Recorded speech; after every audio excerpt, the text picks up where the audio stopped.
High definition, seriously needs much passion. Yeah man, it's a beaver to the dance with the aina speaker. Tichimziva nekudoneta msika. Anya chimiro akaumbwa senyika. Paifura taisara takastika. But now akapera uchipepe. Mchimuona akapera semazepe. Aimbege akakura sechikepe. Iwe ruwara akachukira sejipe. But now akapera uchipepe. Munomunzira titi mandi nyepe. Aimbege akakura sechikepe. Iwe ruwara akachukira sejipe. Akanga akawandari chibhora chipumba. Dai ari ngoma ndiye ainzi mtumba. Aiti akafamba naiona zvimabhomba. Bekina kutamba akarumba kubamba. Hazvisi zvechamba, aiwanda ramba. Pese pandamona achiflowa sedemba. Ndaitomugayira nchida kumukumba. Kuita musenga bere nchichitemba. Tinau akapera uchipepe. Muchimuona akapera semazepe.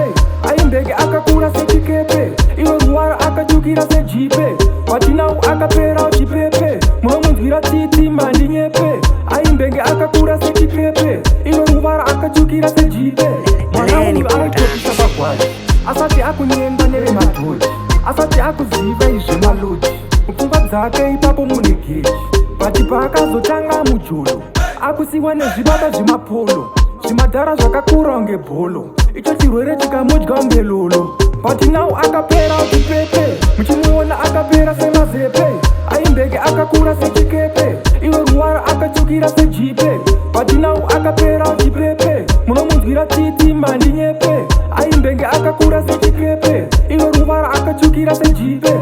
Akanga akawandari chibhora chipumba. Dai ari ngoma ndiye ainzi mtumba. Aiti akafamba naiona zvimabhomba. Bekina kutamba akarumba kubamba. Hazvisi zvechamba, aiwanda ramba. Pese pandamona achiflowa sedemba. Ndaitomugayira nchida kumukumba. Kuita musenga bere nchichitemba. Tinau akapera uchipepe. Muchimuona akapera semazepe.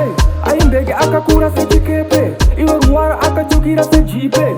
Patinau akapera uchipepe. Munomunzwira titi mandi nyepe. Aimbege akakura sechikepe. Iwe ruwara akachukira sejipe. Mwana uyu aitopisa pagwaji. Asati akunyengwa nevemadhoji. Asati akuziva izvemaloji.